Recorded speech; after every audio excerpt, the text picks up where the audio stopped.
ओम साई राम। प्रिय भक्तों, आज मैं आपके सामने साईं बाबा से जुड़े एक ऐसे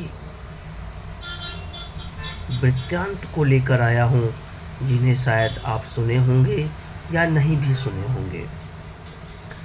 प्रिय भक्तों, जब बाबा की ख्यातियाँ, प्रसिद्धियाँ धीरे धीरे देश विदेश में बढ़ने लगी, बाबा के अनेकों भक्त शिरडी में आने लगे, उसी समय बाबा के एक परम भक्त श्री हेमाड़ पंत जी बाबा से मिलने के लिए आए।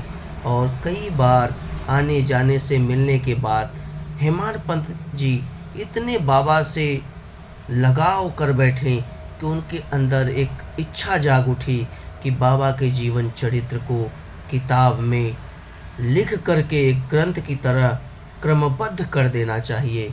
लेकिन उनके अंदर एक संशय भी था कि क्या एक महापुरुष, क्या एक संत के बारे में मैं लिख सकता हूँ।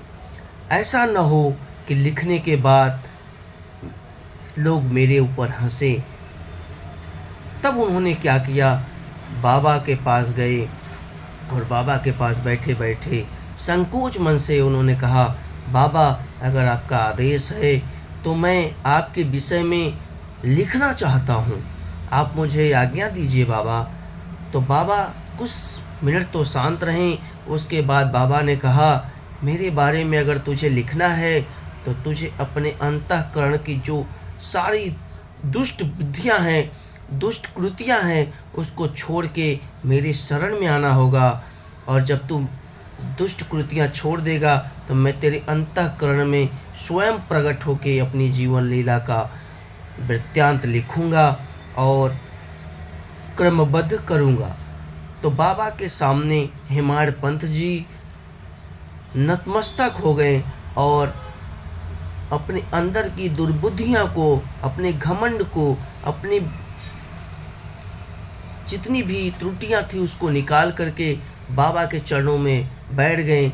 और ऐसा कहते हैं कि बाबा हेमाड़ पंत जी के स्वयं अंतःकरण में प्रकट होके अपनी जीवन लीला का वर्णन किए हैं, जिसका नाम है साईं सच्चरित्र।